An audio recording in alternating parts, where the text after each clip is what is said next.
Quem pode me dar um contexto, então, do que é tribulação, o que é arrebatamento, explicar para quem é leigo, quem está em casa, o que é o chamado a noiva de Cristo, a igreja, quem vai, quem fica. Quero saber de tudo aí. Bom, vamos lá. O arrebatamento da igreja é um acontecimento esperado por toda a igreja. É muito difícil, né? Eu acho que menos de 1% dos cristãos dizem que o arrebatamento não acontecerá. Todos os cristãos, geralmente, concordam com o arrebatamento da igreja. É uma doutrina clara nas escrituras. Jesus Cristo voltará para buscar a igreja. E todos. Protestantes, todos. Todos. Agora, em que momento esse arrebatamento se dará é o que divide algumas opiniões, né? Aqui no Brasil, a maioria dos irmãos, por serem evangelizados por um viés americano, eles são pré-tribulacionistas. Acreditam que Jesus volta antes da grande tribulação. E há também correntes mais antigas, como o pós-tribulacionismo, e o mesotribulacionismo, que tá antigo também, mas é menor, né, no sentido de representatividade. Então, na linha do tempo, o pós-tribulacionismo é mais antigo, muito mais antigo, o pré é mais recente. Mas, em número, o pré é muito maior, especialmente aqui no Brasil. Em alguns países é o contrário. Então, você pega, por exemplo, países na Europa, países reformados, geralmente o pós é maior também. Mas aqui no Brasil, o pré é maior, o pós depois e o meso por último. Não sei se eu contribuí. Alguém quer completar essa parte inicial para explicar o contexto? A curiosidade que todo mundo tem com o fim, né, Vilela? Então, assim, ninguém... Como um livro, como um filme, tudo se encaminha para um fim, né? Tudo a gente assiste um filme, assiste um livro, e o final, por ser uma coisa que é importante para qualquer história, acaba ficando na nossa cabeça. E eu imagino que também essa história, o apocalipse, ou como as coisas vão terminar, pelo menos para mim, é um assunto que me encanta muito e tem essa... É fascinante, né? É fascinante, porque assim, ó, eu acho que uma coisa que a gente precisa criar um pano de fundo é o seguinte, as religiões mundiais, né, religiões antigas mortas ou religiões antigas ainda atuais, como hinduísmo, budismo, no passado, religiões romanas, assíria, babilônicas, nenhuma cosmovisão do mundo, Vilela, tem uma perspectiva linear da história. Todas as cosmovisões religiosas são cíclicas. Tá. Ou seja, é um eterno recomeço, a vida não tem um propósito definido, você não veio por um propósito, também não tem um destino objetivo. Então, a perspectiva judaico-cristã, né, que vem pelas escrituras, pela revelação de Deus nas escrituras, rompe com esse ciclo, com essa visão majoritária no mundo inteiro de uma história cíclica e coloca a história com começo, meio e fim. E isso é fantástico, isso é assim, uma revolução no pensamento religioso do ponto de vista sociológico, né? Porque mostra que na cosmovisão judaico-cristã, mostra que Deus está no governo da história. As coisas surgem com um propósito e Deus está administrando a história até o seu ápice.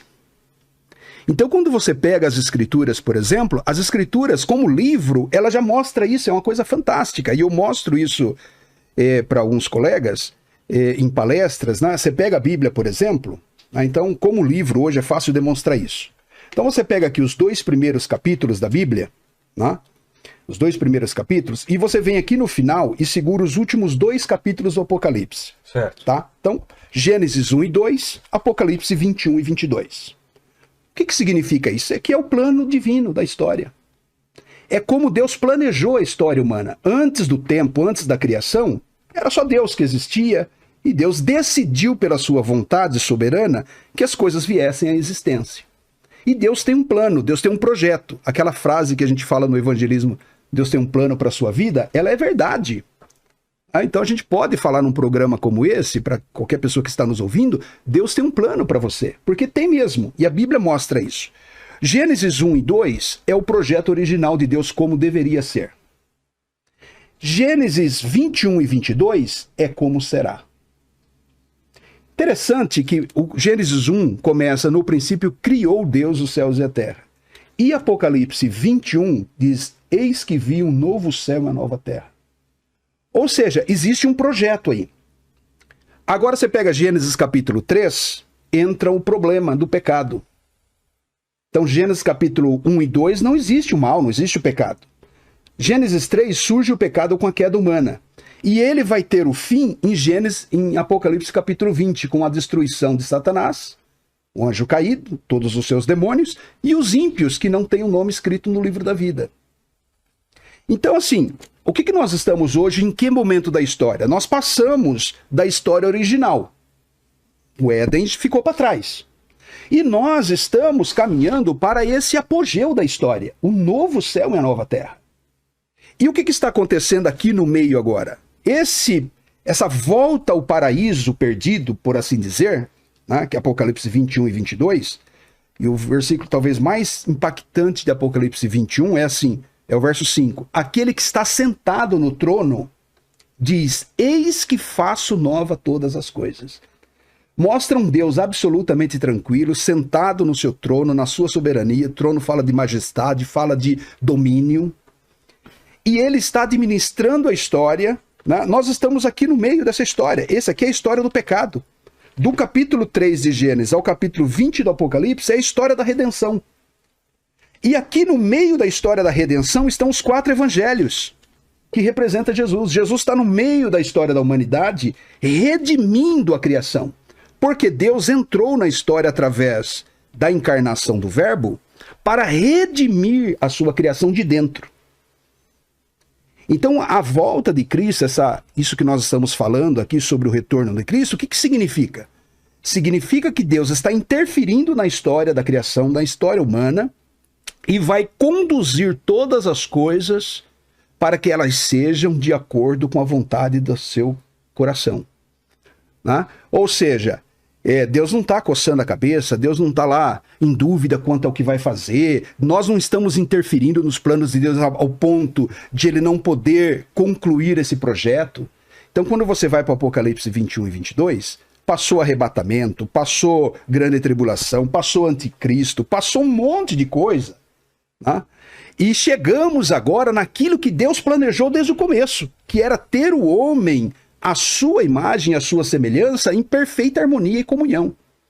E aí é lindo, né, Apocalipse 21 e 22, porque vai narrar esse chamado estado eterno, né, ou a eternidade, o novo céu e a nova terra, como sendo novamente uma nova criação. As nações andarão à sua luz. O próprio céu desce para a terra. Hoje a gente fica nessa dicotomia entre mundo espiritual e mundo material, mas fala que o céu desce para a terra, e agora é Deus mesmo que anda entre nós. Então, escatologia não é uma doutrina de maluco, né? Não é uma doutrina secundária nas escrituras. Escatologia, que é a doutrina das últimas coisas, que envolve arrebatamento, grande tribulação, volta de Jesus, batalha da Armagedon, milênio, juízo final, novo céu e nova terra, tudo isso é fundamental para a nossa fé. Essa é uma mensagem evangelística nossa. Falar que Jesus voltará, falar que haverá novo céu e nova terra, é uma mensagem de salvação para a humanidade. Porque Deus está entre nós, através do Evangelho de Cristo, convidando, né? Apocalipse 21, 22 termina assim: o Espírito e a esposa dizem vem. E quem ouve, diga vem. E quem quiser, tome de graça da água da vida. É um convite à salvação. Né? É um convite ao reino de Deus. Né? A história bíblica é a história do reino de Deus. Como que é a oração do Pai Nosso? Pai nosso que estás no céu, santificado seja o vosso nome. Venha a nós o vosso reino. Cadê o reino de Deus? Nós estamos aguardando o reino de Deus ser implantado, e ele será implantado, porque Deus é rei. Tá?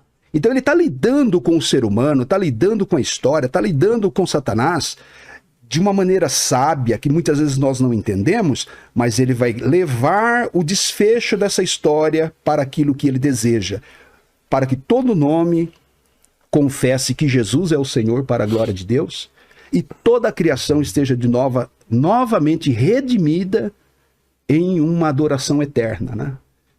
Pregação terminará, debate terminará, igrejas terminarão, mas a adoração é eterna. Adoração para sempre, né? Por isso que Isaías, capítulo 6, ele vê o céu e ele diz assim que os serafins voam em torno do trono de Deus, né? E eles cantam santo, santo, santo, santo, por toda a eternidade. E você vai para o Apocalipse e essa canção, os anjos que cantam, eternidade inteira, a santidade de Deus, né? A glória de Deus. Porque Deus é maravilhoso, né? Deus é extraordinário. O dia que você vê o rosto de Deus, o dia que você tiver um acesso em corpo glorificado à Nova Jerusalém, à presença de Deus, você vai entender todas as coisas, você vai compreender o mistério da vida, o porquê de tudo. Tá? Então, olha que mensagem poderosa. Isso aqui não é um debate, eu contra o César contra o Valdo, né?